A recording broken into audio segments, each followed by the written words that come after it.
ETF index mutual funds నేర్చుకుని stock మార్కెట్లో రాణించాలనుకుంటున్నారా? వెంటనే ఈ నెంబర్కి కాల్ చేయండి. నమస్తే, welcome back to Suman TV. ప్రస్తుతం మనతో పాటు ఉన్నారు పబ్లిక్ స్పీకర్ రజనీరామ గారు. నమస్తే మ్యామ్. నమస్తే నవీన. మ్యామ్, మామూలుగా రీసెంట్గా ఒక లేడీస్ అందరూ ఒక దగ్గర కూర్చున్నారు అనుకోండి, ఏదో మాట మాట్లాడుకుంటూ ఉంటారు కదా, అలాంటప్పుడు ఊరికే క్యాజువల్గా అడుగుతారు, ఆర్ యూ హ్యాపీ, మీ హస్బెండ్తో హ్యాపీగా ఉన్నావా, ఏం ప్రాబ్లమ్స్ లేవు కదా అడిగినప్పుడు ఏ ఒక్కరు కూడా వెంటనే స్మైలీ ఫేస్తో నేను చాలా హ్యాపీగా ఉన్నానని చెప్పలేరు. సంథింగ్ ఏదో ఒక బాధ ఉంటుందని ఎదుటి వ్యక్తి అది కనబడిపోద్ది, తిను హోల్ హార్టెడ్గా చెప్పలేకపోతుంది. ఎందుకు అంటారు? భర్త మంచివాడే, బాగా చూసుకుంటున్నాడు, పిల్లలు బాగున్నారు, మంచి చదువుకుంటున్నారు, అన్నీ బాగానే ఉన్నాయి, స్టేటస్లో ఉన్నారు, ఫైనాన్షియల్గా బాగున్నారు, అన్నీ బాగుంది, కానీ ఎందుకు ఏదో ఒక లోటు అనేది ఎందుకు కనిపిస్తూ ఉంటుంది మహిళలు? ఉంటుంది. జాబ్ చేసే అమ్మాయిలకైనా చేయని అమ్మాయిలకైనా, చేసే అమ్మాయిలకి ఒకలా ఉంటుంది, చేయని అమ్మాయిలకి ఒకలా ఉంటుంది. చేయని అమ్మాయిలకి ఏంటంటే అన్ని డిపెండ్ అవ్వాలి, అన్ని అడుక్కోవాలి. అంటే చేసేవాళ్ళు కూడా అలాగే ఉన్నారు కదా మేడం. ఇందులో మంచి చెడ్డ అని మనం విభజించలేము. ఎలా అంటే అన్ని ఇస్తూ సాధించే మగళ్ళు లేరా?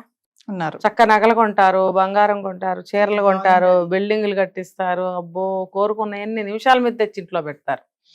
కానీ ఎక్కడో వాళ్ళిద్దరికి బాగోదు. ఏంటంటే అలా చూసే భర్త చాలా అహంకారిగా ఉంటాడు, చాలా అంటే చాలా. కానీ ఇచ్చే భర్త బహుశా ఐ కాంటాక్ట్ చేస్తూ మాట్లాడడేమో, లేదా అడిగితే సరిగ్గా కాదు అసలు జవాబు చెప్పడేమో, 2-3 సార్లు రెట్టిస్తే సరిగ్గా చెప్పడేమో, తర్వాత అన్ని తెస్తాడు కదా, అడిగిన వెంటనే తేడేమో. చూడ్డానికి బ్యాగులు అన్ని తెచ్చేస్తూ ఇంటి పక్కన వాళ్ళందరికి కనిపిస్తుంటాడు. నువ్వు ఎన్ని రోజుల నుంచి వెనకబడి అడిగితే తెస్తున్నావు, లేదు ఇద్దరం కలిసి వెళ్ళి తెచ్చుకుందాము అని అంటే ఇప్పుడు కాదు అంటాడేమో. ఏదో అన్నీ బాగుంటే ముక్కు మీద కోపమేమో, ఏదైనా చిన్న మాట మాట్లాడితే గయ్యమని అరిచే మగళ్ళు ఉంటారు, లేకపోతే బండి దిగిపోస్తాను నువ్వు ఇక్కడ నడి రోడ్లో బండి దింపేసే వాళ్ళు ఉంటారు, లేకపోతే అకారణంగా బూతులు తిట్టే మగళ్ళు ఉంటారు. ఇవన్నీ ఏంటంటే సన్నగా బ్లేడ్తో కోసినట్టు ఉంటుంది ఒళ్ళంతా కూడా. అది ఎంత బాధ అంటే చాలా మంది దగ్గర వింటుంటా నేను. ఇంకొకటి, ఎక్కువ భారం లేడీసే మొయ్యాల్సి వస్తుంది ఇళ్లలో. కొంతమంది బాధ్యతారహితంగా తిరిగే భర్తలు ఉంటారు. మంచివాడే అయి ఉండొచ్చు, అయితే మాత్రమే మరి బరువు బాధ్యతలు అనేవి సమానంగా పంచుకోవాలి కదా. సమానం కాకపోయినా భర్త అనేవాడు కొంచెం ఎక్కువ బయట తిరిగి అన్నీ తేవాలి, చేయాలి, పిల్లల్ని తీసుకెళ్ళాలి, మరి స్కూల్లో దించి రావాలన్నా, హాస్పిటల్కి తీసుకెళ్ళాలన్నా అన్నీ కూడా ఎక్కువ. మరి కొంచెం దించిరండి, అద్దండి, ఇద్దండి అని అంటూ ఉంటారు భార్యలు. అది వాళ్ళకి విసుగొస్తుంది. రోజు ఇలా అడగాలంటే కోపం వస్తుంది ఈ అమ్మాయికి కూడా. ఏంటి రోజు చెప్పాలా, తెలిసిందే కదా అని అందనుకోండి, చెప్పు అంటాడు. రోజు నేను చెప్పాల్సిందే, నువ్వు వెళ్ళాల్సిందే అన్నప్పుడు అలవాటు పడిపోవాలి కదా, రెడీ అయిపోవాలి నువ్వు కూడా పిల్లలతో పాటు. కానీ నువ్వు బాబో చెప్పుద్దా లేదో చూద్దాం, ఆ కవింపు ఎందుకు నీకు? అక్కడ చెప్తే గానీ, చెప్పిన గంటకు కానీ నువ్వు లేకపోతే బస్సు వెళ్ళిపోతుందేమో అని ఖచ్చితంగా ఆడవాళ్ళు టెన్షన్ పడతారు.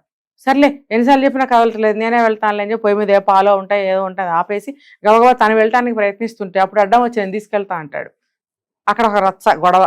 ఇవన్నీ అవుతాయండి చాలా ఇళ్లలో. ఇలా చిన్న చిన్న నలుపుళ్ళు, లేదా బంధువుల ద్వారా కావచ్చు, లేకపోతే అత్తగారు వాళ్ళతో కావచ్చు, అత్తగారు వాళ్ళతో ఏదైనా సమస్య ఉంటే భర్త సహకరించకపోవచ్చు, లేకపోతే వాళ్ళనే సపోర్ట్ చేస్తూ ఉండొచ్చు. ఇవన్నీ రకరకాలు ఉంటాయి. పుట్టింటి నుంచి కూడా కొన్ని సమస్యలు ఉంటాయి.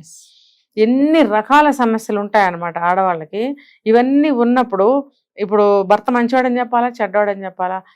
చెడ్డవాడని చెప్పలేరు, అన్ని జరుగుతున్నాయి, కానీ మంచివాడని చెప్పలేం. ఎందుకంటే మానసికంగా చాలా వ్యధ అనుభవిస్తూ ఉంటారు. కాబట్టి అడగగానే ఏ స్త్రీ కూడా నేను బ్రహ్మాండంగా ఉన్నానని చెప్పేవాళ్ళు కనపడరు. అంటే నిజంగా చెప్పారా అనుకోండి, ఒకవేళ అబద్ధమే అంటారా?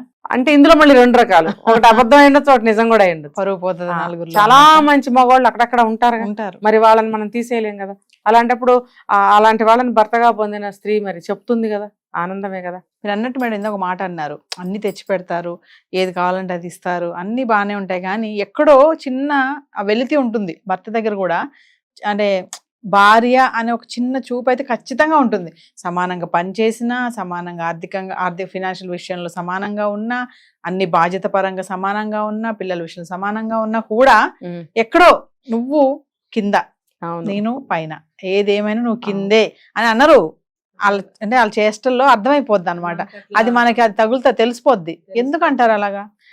ఇంకొకటి అంటే నువ్వు కింద అంటే అదే మనకి పురుష స్వామ్యం అని చెప్తున్నారు. అది ఇంకా కొనసాగుతుందని కూడా చెప్తా. పురుషాధిత్యం. అదే అది నడుస్తున్నంత కాలం మరి ఇంకా అంతే. ఆ భావాలని తీసేయలేం. ముఖ్యంగా మన ఇండియాలో అంతటా ఉంది ఇది. అది పోనీ అది ఉంటే ఉంది, నువ్వు భార్య దగ్గర పిల్లల దగ్గర చూపించాల్సిన అవసరమే ఉంది? తప్పు కదా. ఇప్పుడు నిత్యం నీతో ఉండే మనిషి నీ కష్ట సుఖాలు పాల్పంచుకుంటుంది, ఏది కావాలంటే అది చేస్తుంది, అన్నీ చూస్తున్నప్పుడు ఆవిడ దగ్గర నీ చూపించాల్సిన పనే ఉంది. నీ గొప్పతనం ఏదైనా ఉంటే బయట చూపించి జేబులు నింపుకుని రా. నాలాంటి వాళ్ళు నేను చెప్పే సమాధానం ప్రశ్న ఇదే. నువ్వు నీ గొప్పతనం, నీ యొక్క మగతనము, నీ యొక్క సామర్థ్యం బయట చూపించి జేబులు నింపుకొని రా. అంటే దాని అర్థం ఏంటంటే నువ్వు సంపాదించి తీసుకుని రా. అంతేగాని అవన్నీ పిచ్చుకు లాంటి భార్య మీద చూపించడం ఎందుకు? ఇంకొకటి చెప్పనా, ఆడవాళ్ళు కొంతమంది చాలా తెలివిగా ఉంటుంటారు. తెలివిగా భర్త ఇంట్లో ఏం పట్టించుకోకపోయినా, టైంకి ఇంటికి రాకపోయినా, టైంకి ఏదైనా ఇవ్వకపోయినా అన్ని మేనేజ్ చేసేస్తూ అన్ని తనే సక్సెస్ఫుల్గా ముందుకి తీసుకెళ్ళిపోతూ ఉంటుంది. వచ్చేపోయే చుట్టాలను మేనేజ్ చేస్తూ, చుట్టాలు వచ్చారనుకోండి, సపోజ్ వాళ్ళ వైపు భర్త వైపు వాళ్ళు వచ్చినా సరే, మా వాళ్ళకి అది పెట్టు ఇది పెట్టు అని అతనితో చెప్పించుకోకుండానే తనే ఏర్పాటు చేసి ఇస్తుంది అనుకోండి. మరి ఆ అమ్మాయి తరఫు వాళ్ళు ఎవరన్నా వచ్చినప్పుడు ఇతను అంటాడా మీ వాళ్ళకి ఏమైనా పెట్టు అని అనడు. రెండు పక్కల తనే మేనేజ్ చేసుకుంటూ ఉంటుంది. అలాగే ప్రతి విషయం తీసుకుంటే అన్ని తను సక్సెస్ఫుల్గా మేనేజ్ చేసుకుంటూ ముందుకు వెళ్తుంది. ఎక్కడైనా సరే ఎవరికైనా జవాబు చెప్పాల్సి వస్తే గట్టిగా నిలబడి జవాబు చెప్పడము, ఇంటి పరువు కాపాడుకుంటూ వెళ్ళడము, భర్త పరువు కాపాడటము, పిల్లల్ని సంరక్షించుకోవడం అన్ని బాగా చూసుకుంటుంది అనుకోండి. అసలు మగవాడు భరించలేడు, అస్సలు భరించలేడు. అంత బాగా చేసినా కూడా. ఆమెకు ఏదన్నా ఒక మాట చెప్పింది అనుకోండి, నీకేం తెలియదు నోరు మూసుకో అంతే. మరి ఇవన్నీ చేసేటప్పుడు నీకేం తెలియదు అని అనవే. అవన్నీ జరగాలి, అవన్నీ జరిపించుకుంటావు. మరి ఏదైనా మాట చెప్పేటప్పుడు నీకేం తెలియదు నోరు మూసుకో, నీకేం తెలియదు లోపలికి వెళ్ళు, నువ్వు మాట్లాడుకో, నీకు మాట్లాడటం చేత కాదు. ఇలా మాట్లాడటం అంటే అది జలసీ అన్నమాట. ఆ జలసీ వల్ల తగ్గిస్తాడు. ఇప్పుడు చెప్పండి, దీని పురుషాహంకారం అనాలా లేకపోతే జలసీ అనాలా, ఏమనాలి? ఒక మనిషి చూపించే స్వభావం, ఒక మనిషిగా అలా జలస్ అవుతున్నాడా? ఏం చెప్పాలి దీనికి సమాధానం?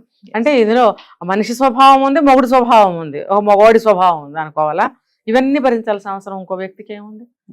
ఇప్పుడు అన్ని సమానం అని అంటున్నప్పుడు అలా ప్రవర్తించాల్సిన అవసరం లేదు. దానివల్ల ఏమవుతుందంటే కుటుంబం అనవసరంగా అయితే వెలుతురు వస్తుంటాయి. ఒక మనకి మహిళలకి అదొక ఉండిపోతుంది. వాళ్ళ ముఖాల మీద నవ్వు రాదు. ఎంత చేసినా ఎందుకు ఇలా తీసి పాడేస్తున్నారు అనే ఫీలింగ్ చాలా మందిలో ఉంది మేడం. నలుగురు కలిసినప్పుడు వస్తాయి ఈ మాటలన్నీ బయటికి. నేను అన్నట్టుగా స్టార్టింగ్ లో అడిగాను కదా, ఎవ్వరు కూడా అస్సలు ఏదో నడుస్తుంది, ఏదో ఒకటి ఉండకుండా ఎలా ఉంటాయండి ఇలా అంటారు. ఇంకొకటి చెప్పరా, భార్య అందంగా లేకపోయినా, చక్కగా మాట్లాడటం చేత కాకపోయినా ఆ భార్యని బయటకు తీసుకెళ్ళరు, ఖచ్చితంగా తీసుకెళ్ళరు.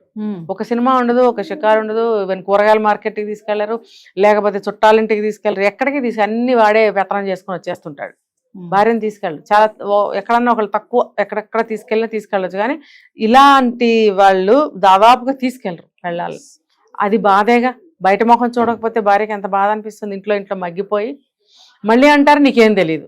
నువ్వు ఇలాగా ఇంట్లోనే బంధించి ఉంచితే నీకు ఎలా తెలుస్తుంది బయట? కదా, ఆ స్వేచ్ఛని కూడా తీసేస్తారు. డబ్బులు ఇవ్వరు, ఎవరితో మాట్లాడినివ్వరు, ఎక్కడికి వెళ్ళనివ్వరు. ఇన్ని విధాలుగా నొక్కేస్తుంటే ఆ స్త్రీకి ఆనందం ఎక్కడ ఉంటుంది? Thank you.